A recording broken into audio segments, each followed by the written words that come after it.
Hey, real estate agents, welcome to the Weekly Closer. I'm your host, Jeff Underwood, along with my co-host, Joey Sampaga. How you doing, buddy? I'm doing good. How are you, Jeff? Yeah, it's a little cold. It is. I'm sure it is in Missouri. Over here, it's pretty cold. It's about 50 something. Well, I think you guys are going to be, almost 80 degrees today or something. Yeah, that's still cold. Well, take out the parka. Right. That's right. I like the cold. Hey, real estate agents, we have a fabulous guest with us today. Yes, we all do. The way from Louisiana, believe it or not. Yeah. And her name is Kristina Smallhorn. She's the eXp Realty, and she is crushing it right now. Well, I think she's crushing it, and on YouTube. So we brought her on to really share. You're going to want to listen to the whole thing because I have some really interesting questions I'm going to be asking her. So you want to make sure to listen to this whole episode. It might go a little bit longer than our normal, but that's because it is going to be great content and you're going to love it. You're going to get some ideas for the new year. And welcome, Kristina. We truly appreciate you being here. Hi, Joey and Jeff. Thank you so much for having me. I'm excited to be here. I love talking YouTube. Yeah, that's right. Well, you've done presentations.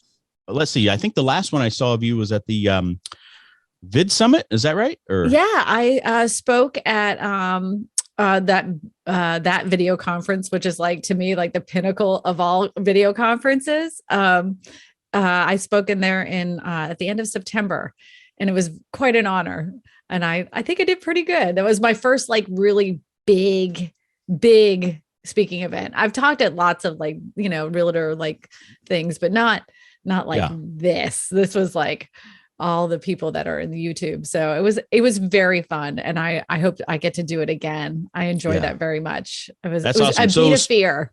What's that? I beat a fear. That was like, I had one of those things like, oh my gosh, there's going to be so many people in there. And like all these people have like millions of subscribers. How am I going to do this? And I had that little wave of fear. And then all of a sudden it just was like, nope, I'm going to do this. And I did it. And after I got done, I was like, I crushed it.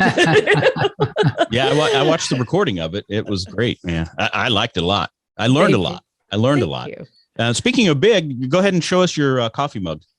I like big cups. I like big cups, and I cannot lie. That's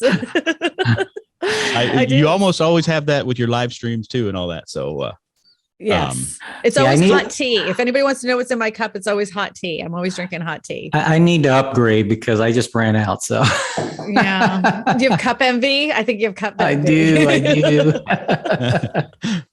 Oh, that's funny. So Kristina, why don't we get started with you introducing yourself to the agents as far as like how long you've been in real estate, what got you into it in the beginning, and then we'll jump into how you transitioned to or got started with YouTube. Okay. I started in real estate in 2007, at the start of the worst housing market in history.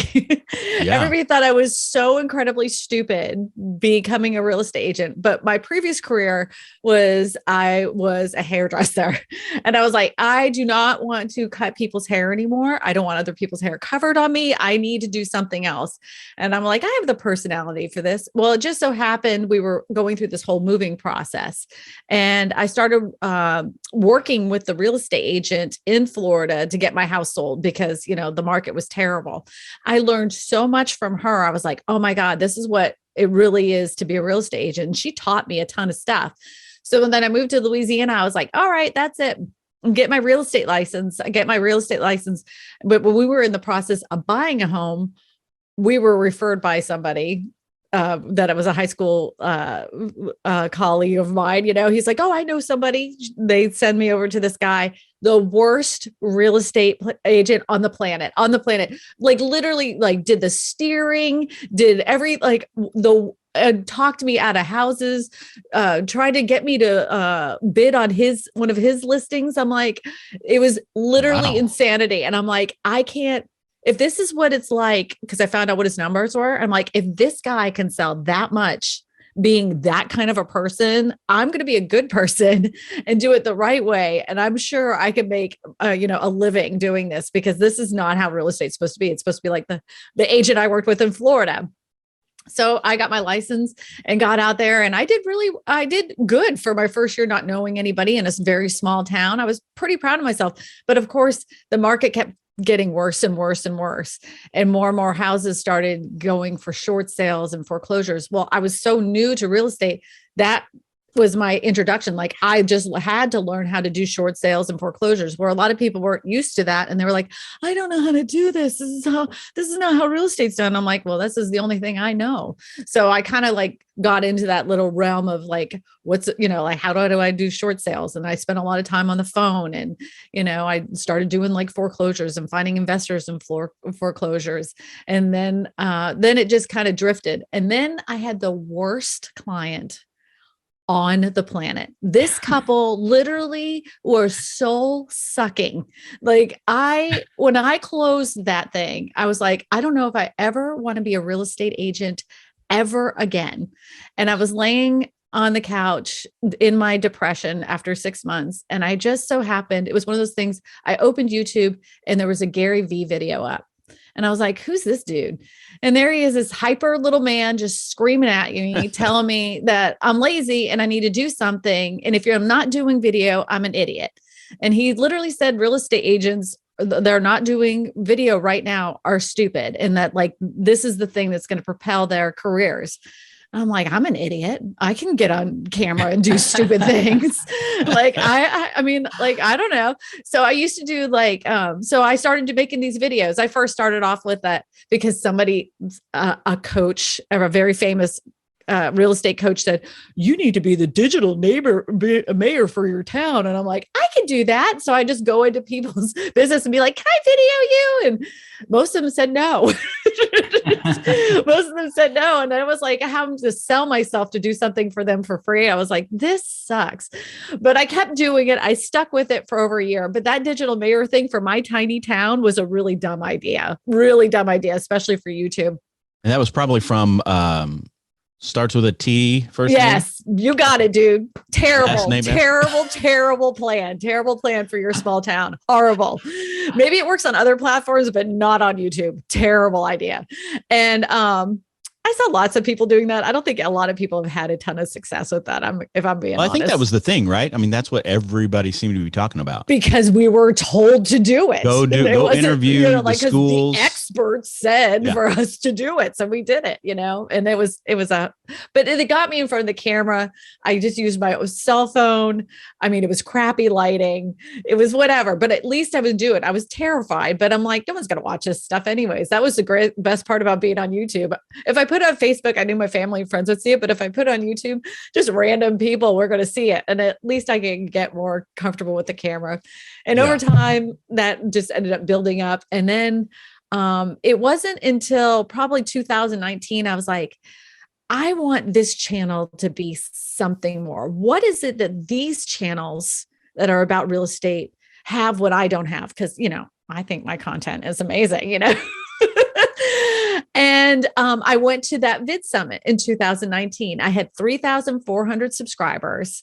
I had, done the digital mayor thing, but I was very comfortable with editing, and I was very comfortable, with the camera. I kind of had figured out all the nuances of YouTube, but I really needed to like dig in to get the views and understand what YouTube truly is.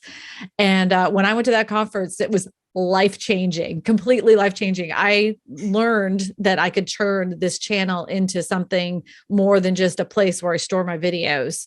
Yeah. And it could be something much more than just a real estate channel. It could be something that really helps people in a business within a business.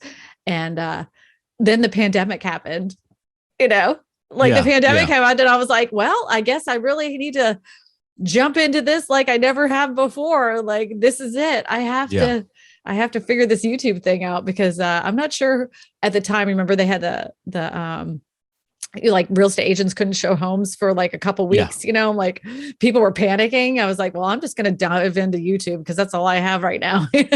So is that when you, cause you kind of transitioned from the whole, mayor of the town, right, to really focus on affordable housing options and things like that. So what kind of led you down that path? I had very early on, I had done a couple videos on affordable housing options. I had done one about manufactured homes, and I had done one about modular homes, because it's something we sell here, but people don't have very good information when it comes to them at all. And even a lot of real estate agents are confused about what is involved in a transaction. Some of them won't even take them as listings. And I'm like, they're just a house. Like, there's confusion on what a manufactured home is, how you sell them, what the plates mean, all that kind of stuff. So I was like, oh, I'll do a video on it. I did a quick video. It did pretty good. And I was just like, all right, well, that was good. And I just kept moving on. And I didn't realize that that was something that people really wanted to hear from me. And then I did one more video about modular homes. That one did pretty good. Again, I was like, all right, I got some decent views on that, moved on. And it wasn't until I went to that YouTube conference, Daryl Eves, I don't know if you know who he is. He's like the godfather of YouTube education. He was like, you have this content that people love to hear from you about. Do you know anything about, like, what do you know about them? I'm like, actually, I know a lot. We sell a lot of them here. He's like, that's what you need to dial into. That's what people want to hear from you. I'm like, you know what? There's a lot of predatory lending practices when it comes to manufactured homes. I'd love to talk about that. He's like, then do it. So I got into more like affordable housing options. It wasn't just manufactured homes. A lot of times people were like, oh, so you're like the mobile home lady. I'm like, well, I talk about a lot of things. It isn't just manufactured homes. I talk about, tiny homes and modular homes. And even that's confusion. People think that modular and manufactured are the same thing, which they're not. And I just talk about affordable housing options because I want people to be able to find them. As housing prices keep going up, people are looking and searching for more affordable housing options. Yeah. So don't we just have to take the wheels off and then they're all the same, right? I'm just teasing. That was a joke. Well, it depends on your lender, right? So some lenders are going to require you to remove the wheels and the axle on that. They like take a little thing and I'll take that right off. That was a real sound.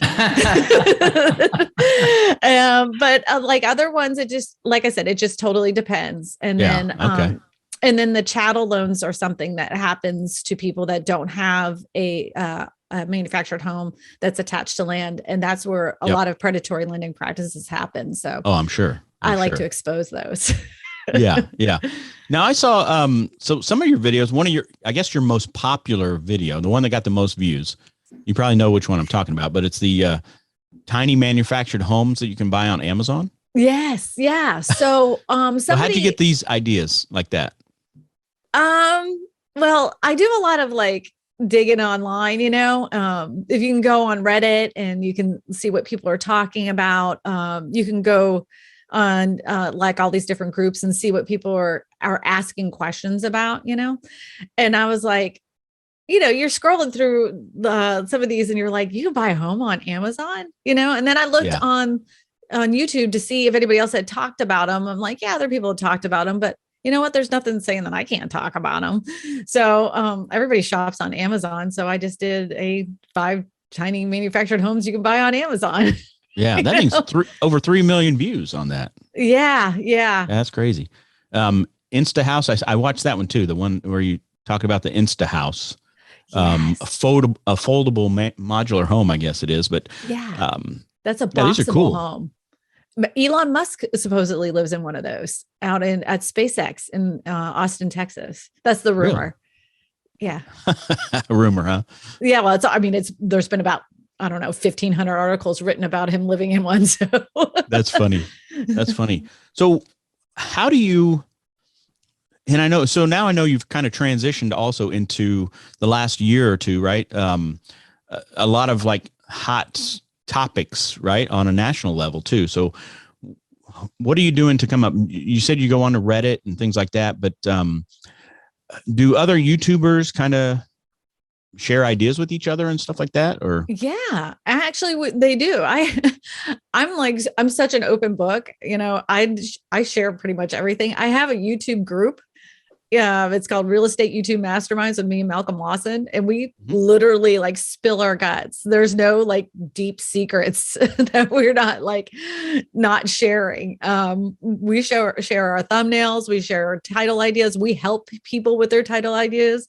And it's like completely free. People always say this is the best group because no one's like sales pitching anybody. It's just literally people from across the board as far as real estate companies trying to help each other out. And the minute I even sense, like, smell anything that smells salesy, you're kicked out. I mean, I do not have any time for any of it because I hate sales. I can't stand it. And nobody, like, the minute somebody says, "Hi, how are you? I have a question about blah, blah, blah, blah, blah." And you're like, this, but I've been using this resource, and I'm like, "Oh my God, get out, get out." Like, no, nobody's doing it. I don't not.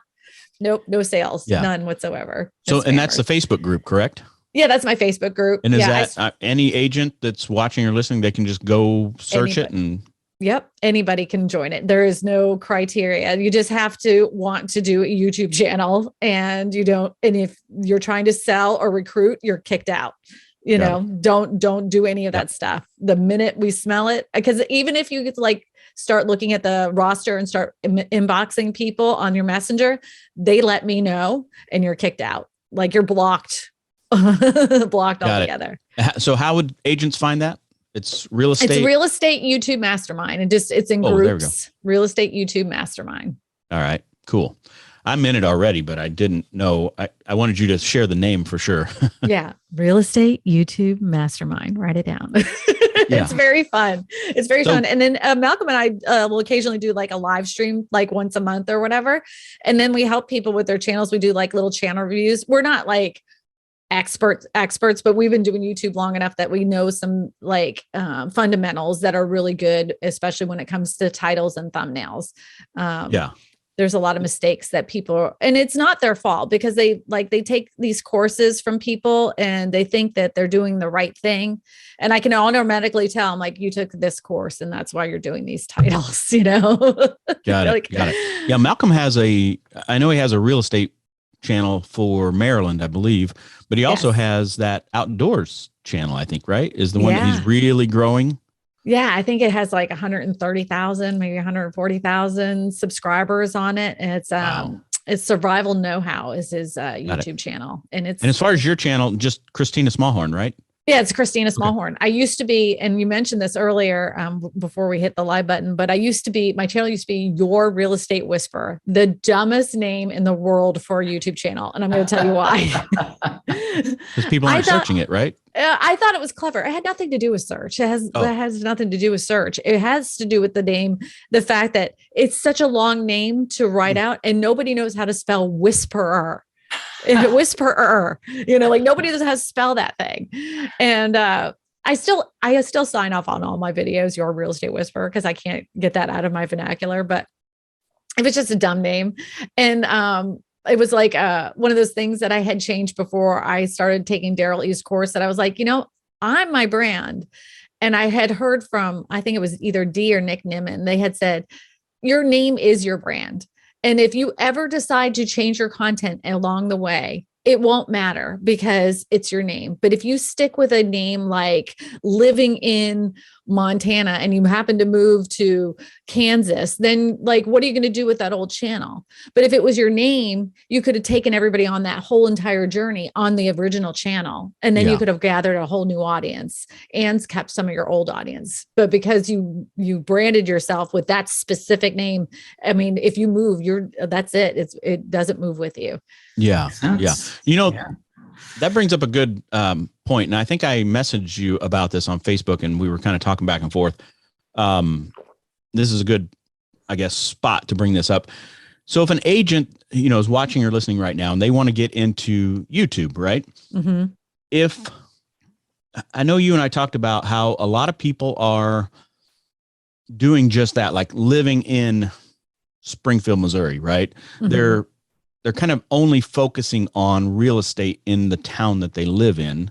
Right. And I know you were saying that you might be better off to actually focus on a more broad topic, a more national type topic to build up, I guess, the channel more, but also other opportunities probably outside of real estate.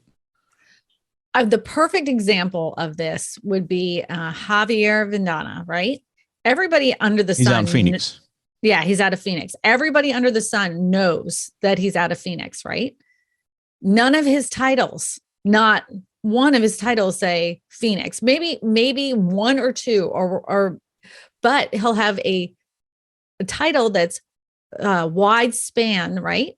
But then he uses the content and the data inside that reflecting to his specific area. Now he's gained the national attention of a lot of different eyes. Let's just say somebody from Montana was watching. They're like, I was thinking about moving to Phoenix, Arizona. And that video is going to be right in front of that man's face. And he's going to now have a trust with that person that he's never met before. And he wouldn't have been able to catch that person's attention if he used something that was so area specific. And I know that, I get lots of leads, blah, blah, blah. I hear all the time, but my opinion, and I've earned some other experts' opinion, is that you have to cast that net wide to grab as many fish as you can. If you stay hyper local, you're only touching, let's just say 100 people. But if you put that net out wide, you can touch hundreds of thousands of people. Is everybody being interested in moving your area? No. But what if you talk to somebody and they were like, hey, I found this YouTube channel that is literally talking about that area of Austin, Texas that you want to move to. Let me show you this guy, Jeremy Knight. I've been watching him. They literally, because you cast that net so wide that you caught more people that would be interested, that could talk about your channel to somebody else. Yeah. Okay. Do you think it also makes, I guess, matters what you're going for as an agent? So if an agent really just wants to be known as an awesome agent in a specific area versus, let's say, an agent who really would like to build up, say, a following on their channel to maybe become a referring agent more so than actually driving buyers around, let's say. That's what I do. I'm a referring agent. That's all I refer. Mostly I don't really sell anymore, but that's because that's out of design because of what happened with the pandemic and everything.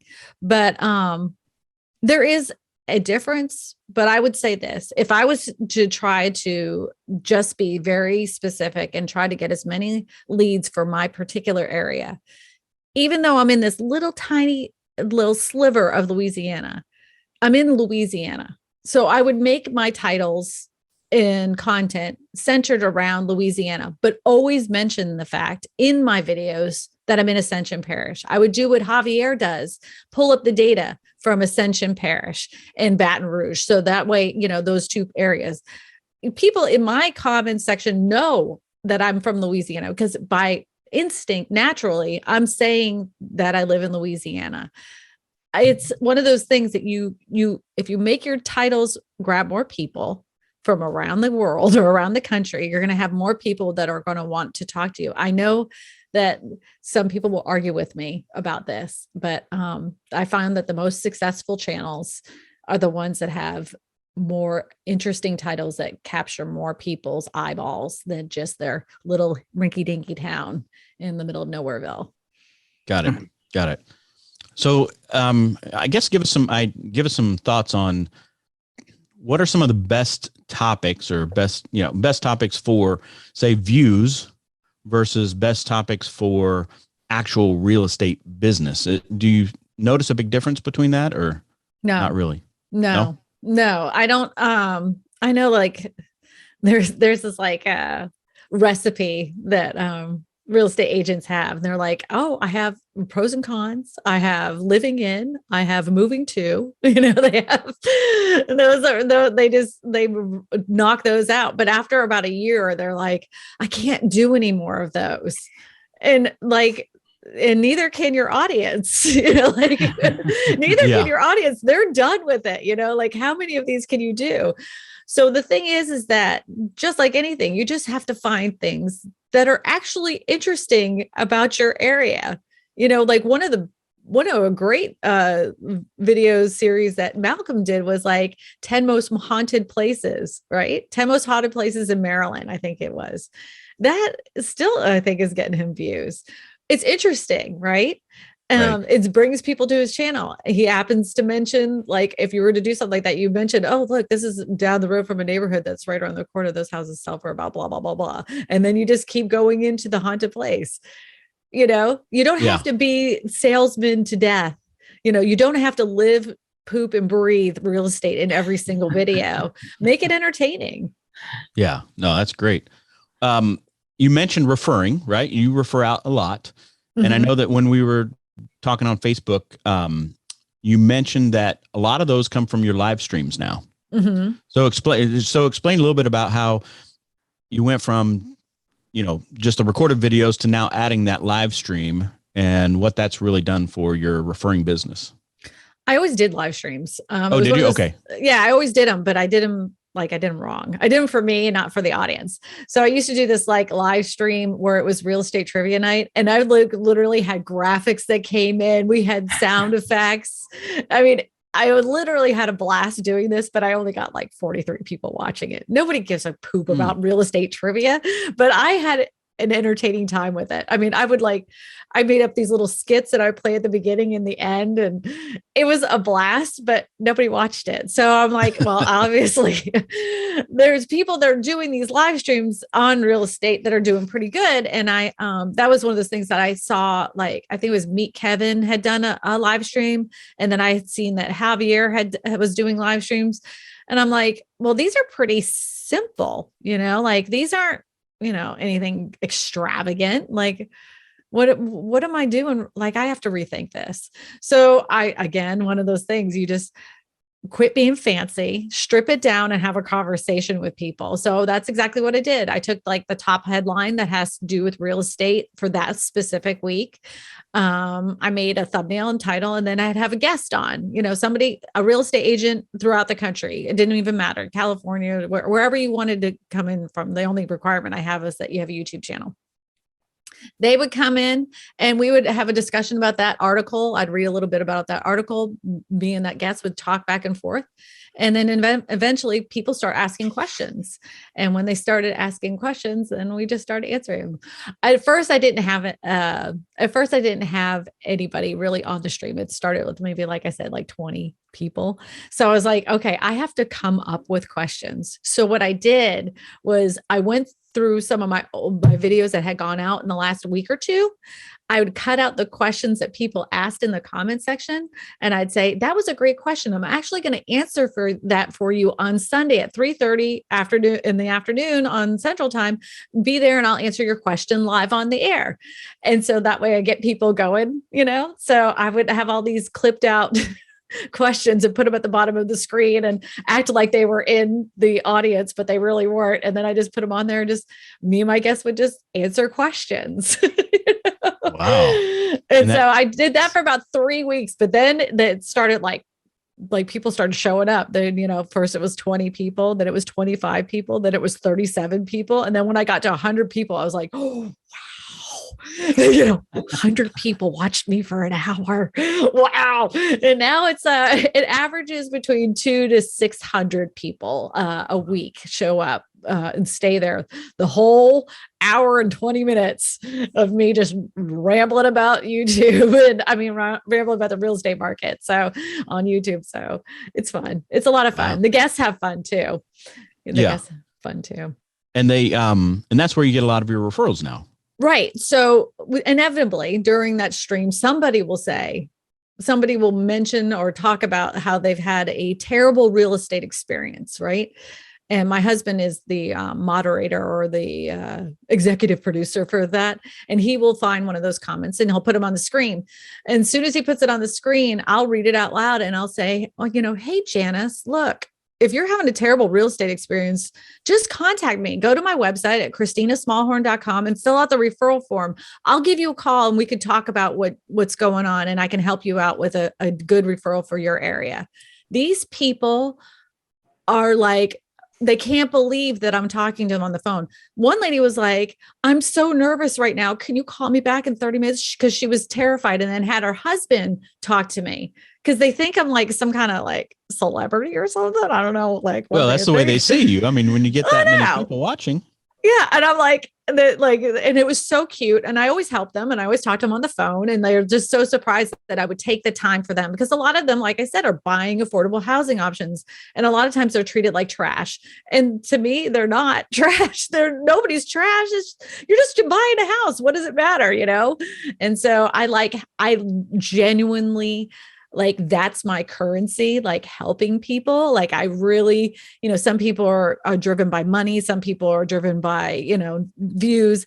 I'm genuinely, selfishly driven by helping people. When somebody says, thank you, you've helped me so much, I'm like, my little cup is filled, until the next one, who else can I help today? Yeah. And you mentioned that, to me, that, I mean, the numbers that you're getting as far as referrals to me is pretty crazy, but do you mind sharing with agents, like what kind of referral business you're getting now from your channel? It depends on the week. Like, this month has been a little bit slower, but like, right after the stream, I get like maybe 10. And then the next morning I'll see about 30 from that stream, 30 referrals. And then it will wane off throughout the week, but I still get them in from that specific stream. Like, I'll get like maybe 4 the next day and 3 the next day and then 2 the next day and then 1. And then by the time that I get into the next one, so I guess about 40 a week. Do they all turn into sales? Absolutely not. But a good portion of them do, which is shocking to me. And they're not just people buying affordable homes. There are people that are selling their home. There are people that are selling and buying a home. They know that I'm going to put them with somebody that they can trust. And I literally interview every single person to make sure that they're going to be able to work with this client, work with them.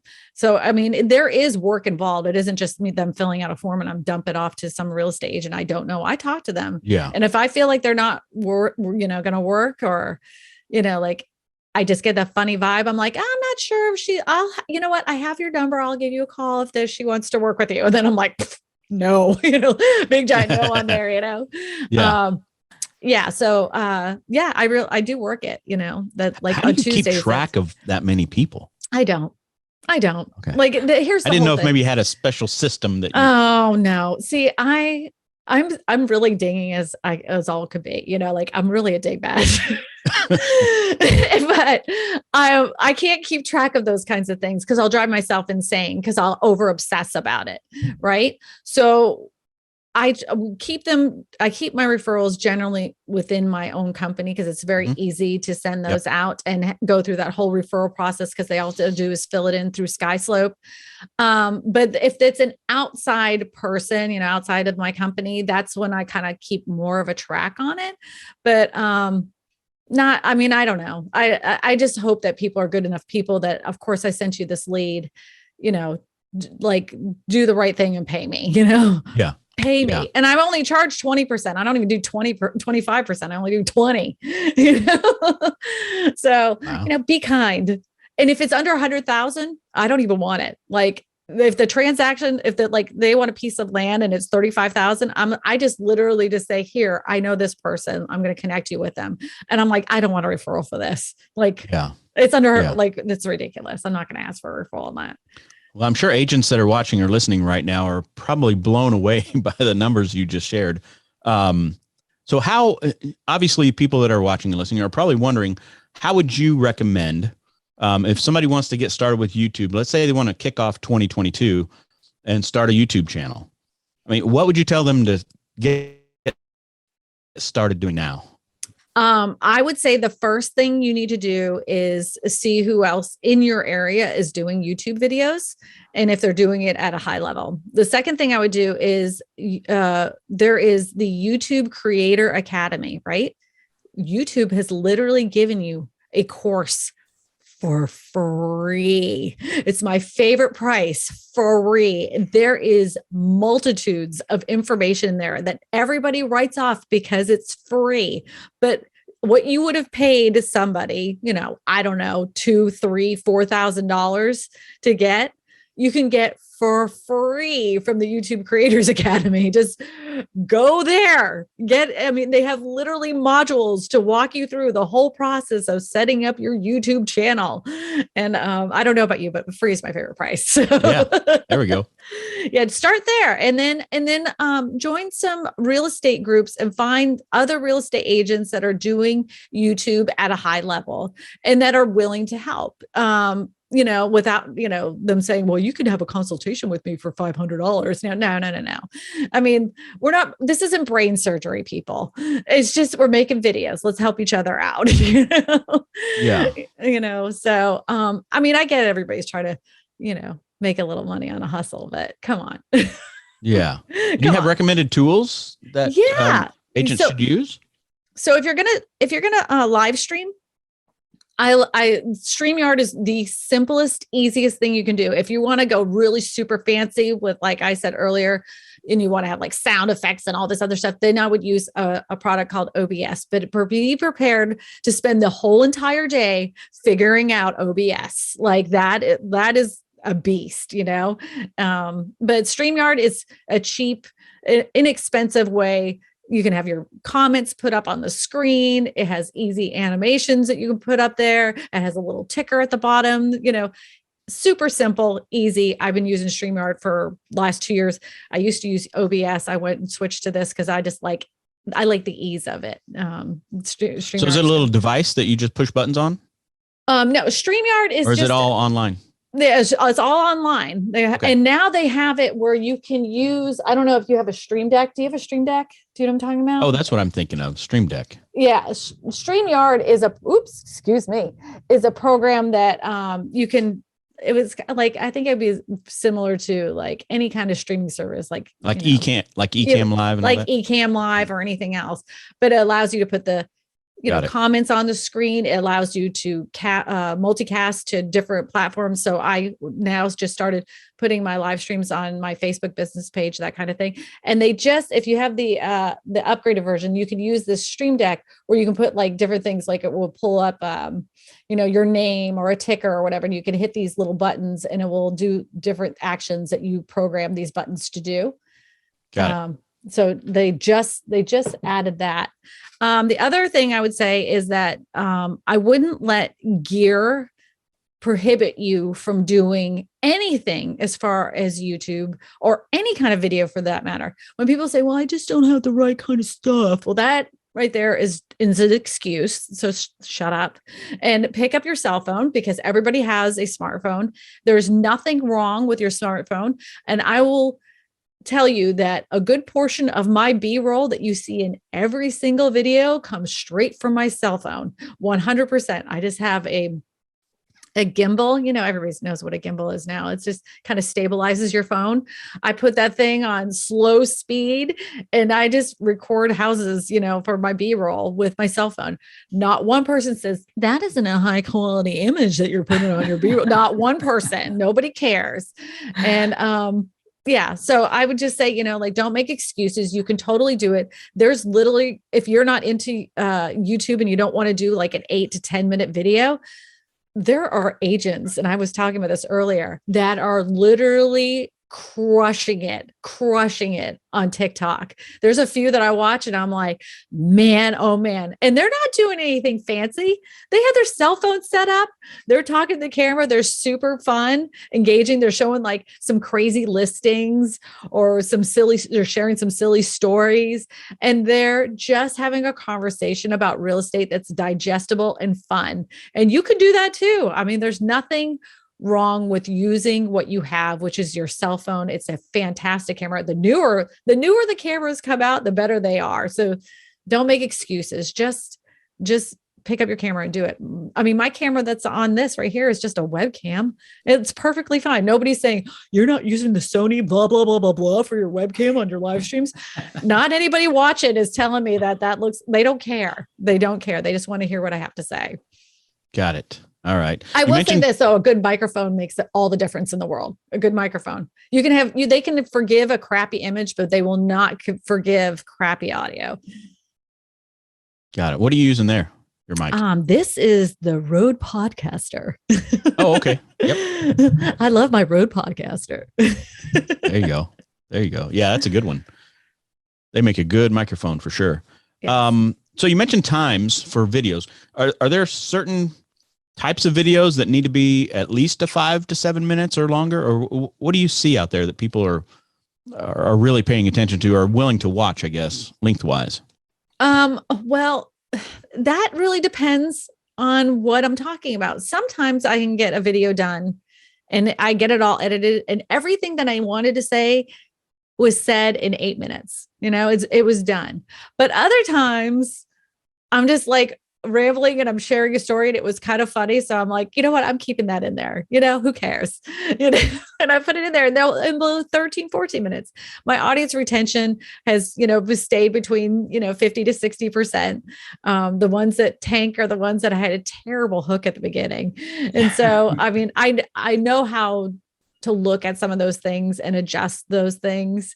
So okay. that is the biggest thing that people, I will say is the biggest mistake that real estate agents make when they are creating videos, because they use this formula where they'll say like the title of the video, then they'll run this like intro stinger or whatever, for like 10 seconds or even 5 seconds or even 3 seconds. Then they repeat the title. Then they ask them to like, share, and subscribe. Then they tell them to hit the notification bell. And then they're asking them to do all of these things in the first 37 seconds, and they've delivered on nothing. And in those 37 seconds, you've lost probably more than half of your audience because you delivered on not one bit of the promise of the title. And people need to stop doing that. Wow. No, that's good to know. That's definitely good to know. You mentioned editing. So what do you use for editing now? And what did you start on, and what are you using now, I guess? Just like everybody, I started on iMovie. I have a Mac. I was like, oh, I can do this. And it wasn't too long afterwards, though. Like, I think probably 6-7 months in, as I was learning how to do more fun stuff. Like, I wanted to do one of these things where you could see every person, but it was all me, right? So it was like cloned images of myself. Yeah. And I'm like, how can I do this? How can I do this with iMovie? I kept trying to like finagle it and adjust things. I was really driving myself crazy. And somebody says, oh, just get Final Cut Pro. And I'm like, oh, it's like $600, And I was like, all right, I'll just go ahead and do it, because it's a one-time fee. Like when you do Adobe or whatever, you have to pay monthly, but with a Final Cut Pro, you only have to pay the one time, and they constantly are renewing it, upgrading it. So I was like, yeah, so I'm just going to go ahead and, do this one-time fee. And it works great. I mean, I have so you still do your own editing? Yeah. I do a lot of it. I do myself. There's times that I definitely ship that video off to somebody else because I have like a conference to go to, and I'm like, hey, I need some help here, Absolutely. But I like editing. And even when I ship it off, there's certain things that I like a certain way. That like, I like when I have the article and it's like a little slightly blurred in the background. Then I have the article, the quote that I'm going to be using, and then I highlight that quote and I add some, like, I literally layer it with 17,000 different things, because that's the way I like it to look. And I could show an editor that example, exactly what I did, even write it down. And then when I ask them to do it, it never looks the way I want it to look. So I get ticked. So then with that specific type of edit, I will add that into it before I ship it off to another editor to play with it. But finding an editor is like the hardest thing in the whole entire world. I mean, it's really exhausting. I have hired and fired so many because they don't listen, or they do really one good one and you're like, yes, finally got it. And then the next one, they're like, were they sleeping? Were they on an Ambien rush? What happened? Like, this is terrible. Yeah. That's funny.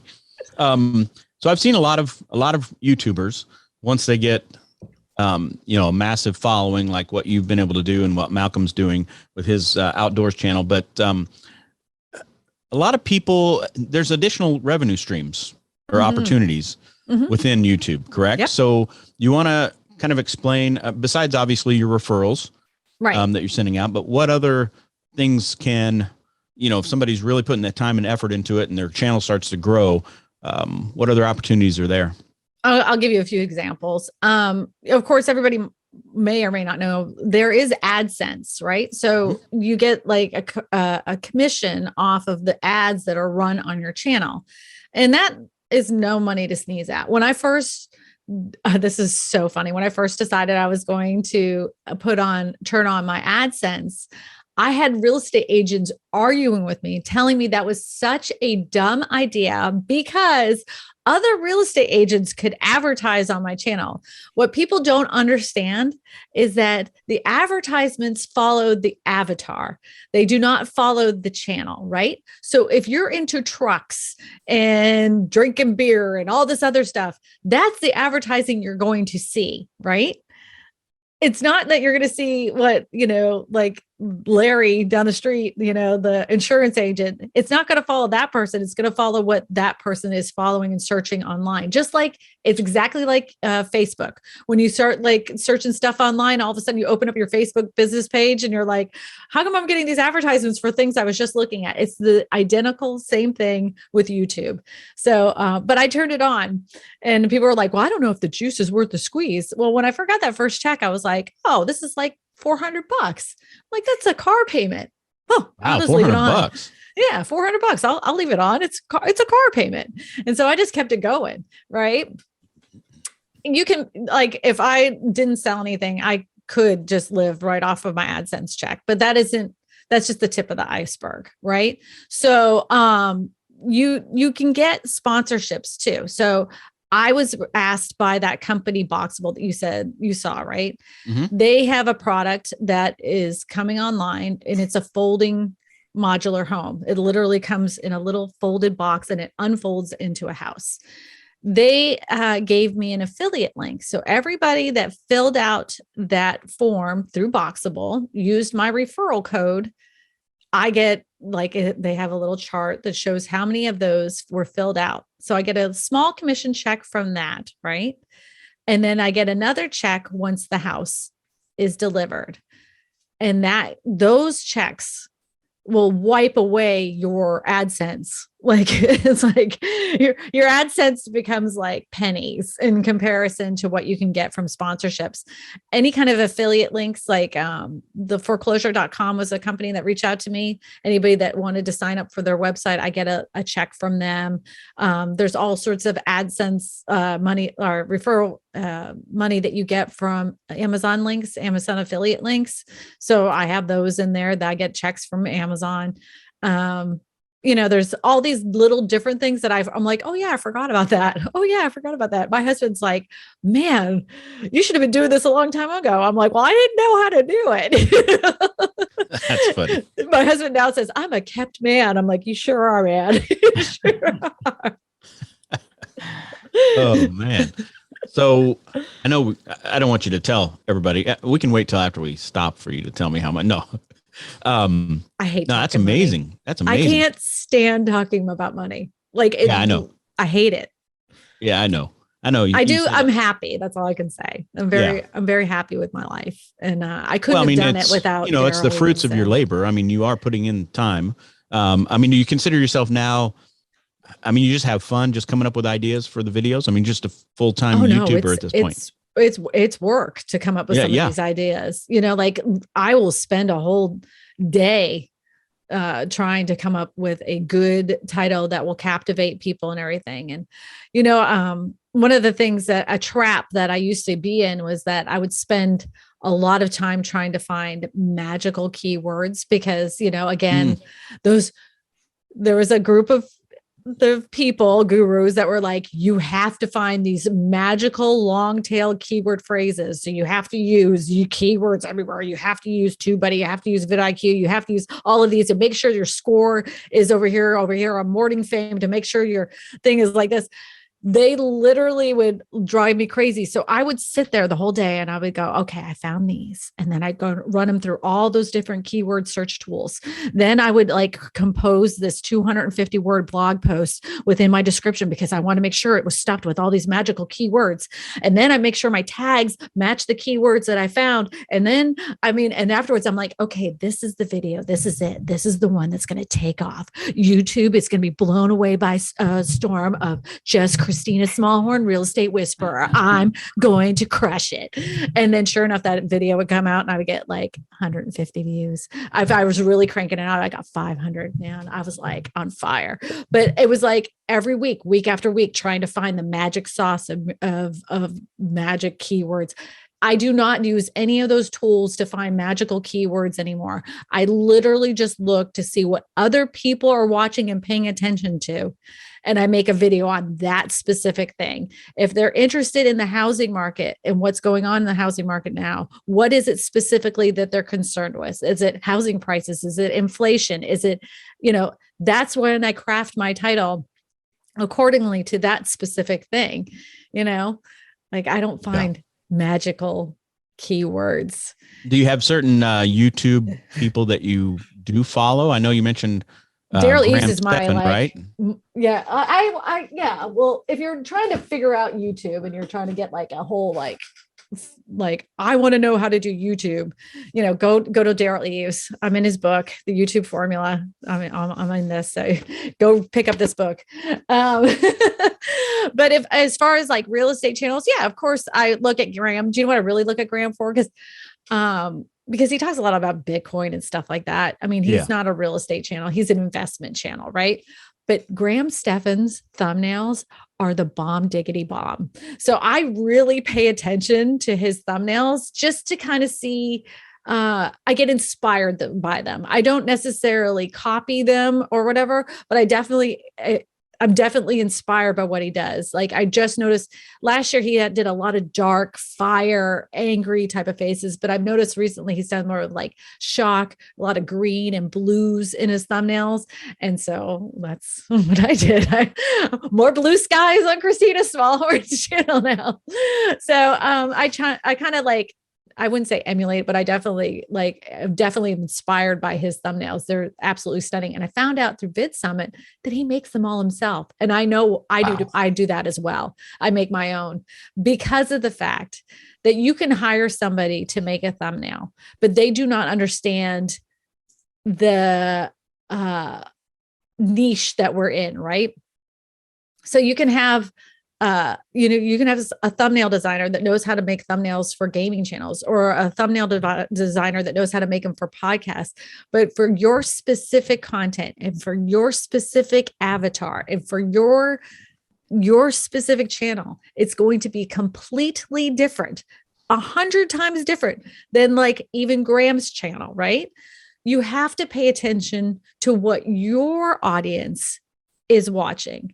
And there's no way for a thumbnail designer to know what people are watching on YouTube and what they're watching on your specific channel.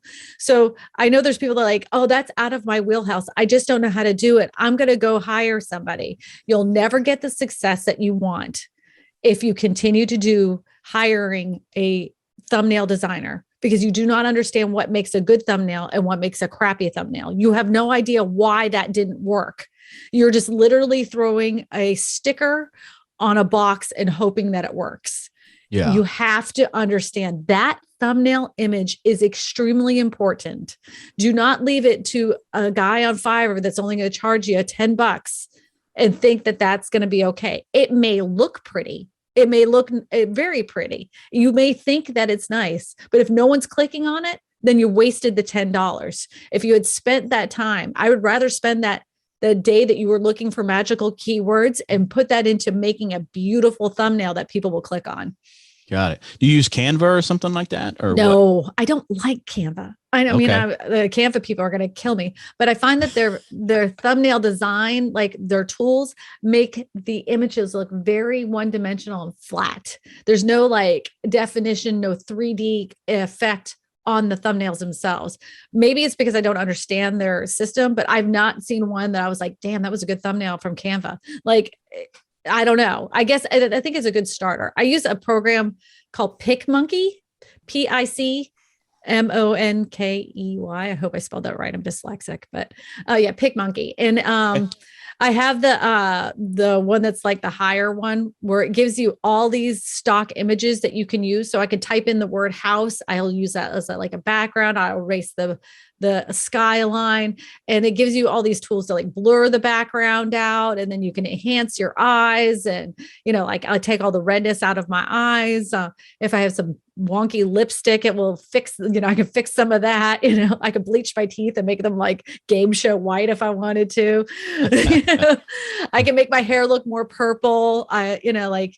And it will give you can do like a vignette. So it has like a dark glow around the background. So it gives it a more ominous feel to a thumbnail. There's so many different features in PicMonkey that I have not seen in Canva. And I could be completely wrong. That could be something that's actually there. I just never had been able to have success with it. It was one of the first things that I had ever used. It was great for me to start out, but I didn't find that it could make a good dimensional type of thumbnails like I make now.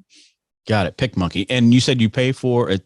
There's a free version and then there's a no, there's version? not a free version. I think there's there's a cheaper version. I'm not sure how much that is. I started with a cheaper version and then I realized pretty quickly that I need something more. And then they have like the higher up one. It gives you hundreds of thousands of stock imagery. So you don't even have to look that up.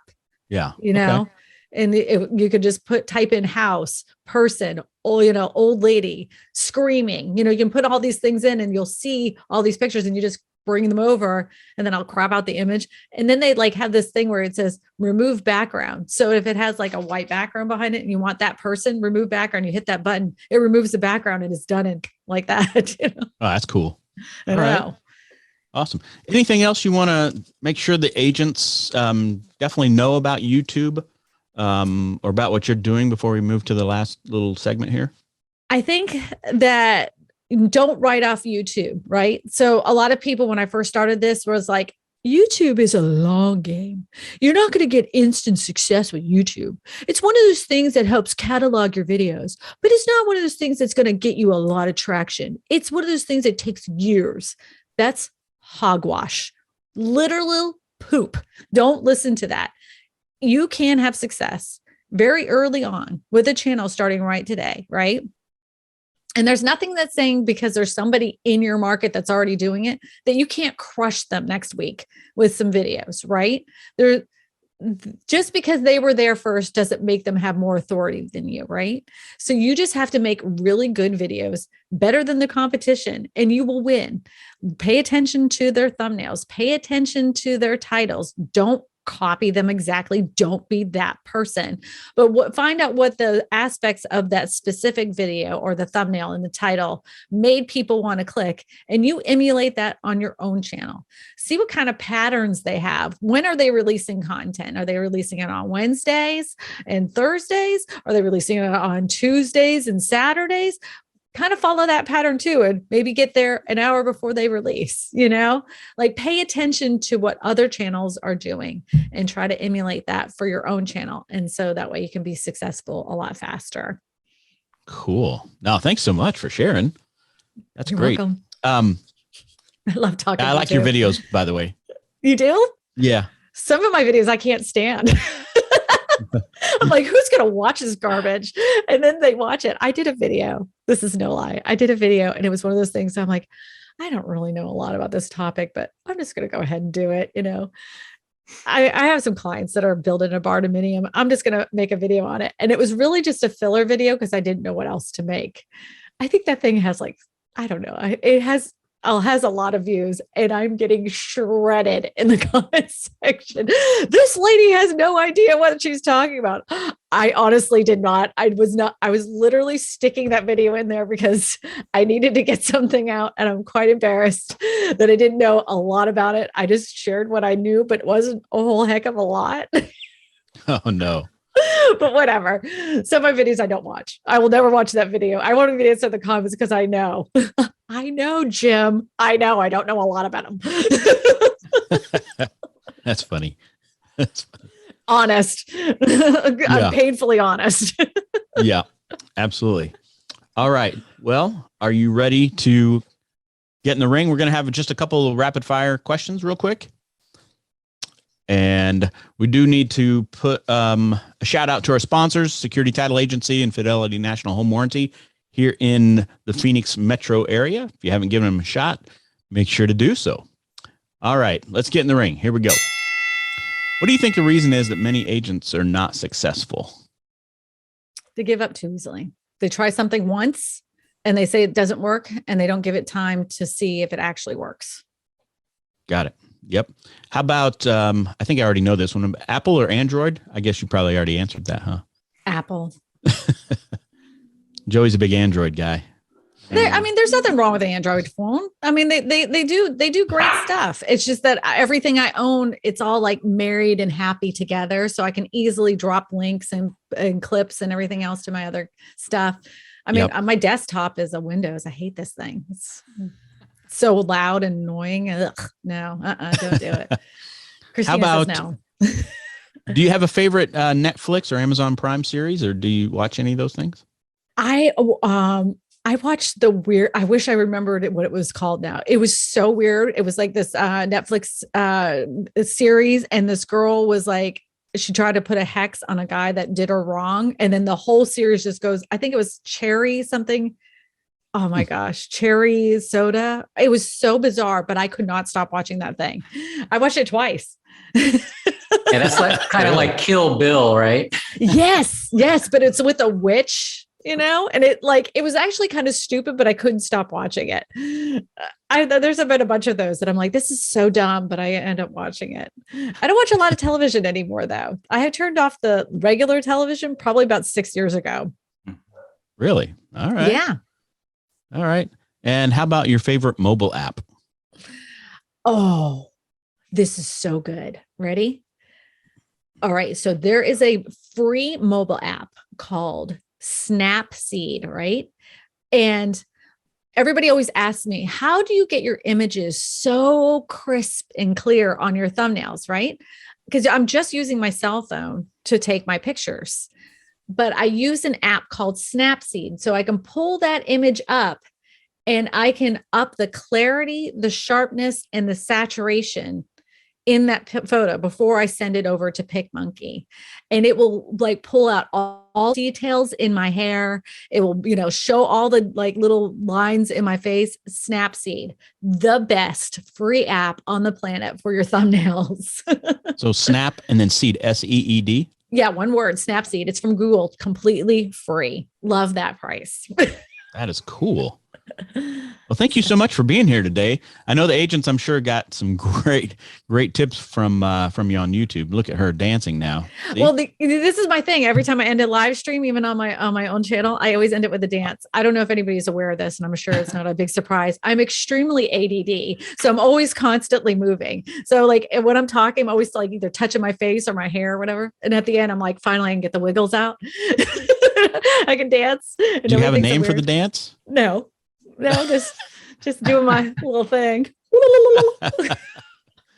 Well, thank you so much. And if agents want to reach out to you, Kristina, they can go to KristinaSmallhorn.com, right? Yes. If they would like to do a collaboration type video, or they'd like to be a guest on my live stream, yeah, you can just fill out that collaboration tab. Or if you're looking for a referral, you can fill out the referral tab. So have at it. Yeah, that's me. Awesome. Well, thank you so much for being on. We truly appreciate it. Thank you. I appreciate it. I love talking to YouTube. All right. Thanks so much. Hey, agents, Thanks, until Kristina. next time, we will All see right, you later. Jay, thank you, Jeff. Bye. Thank you. See you later.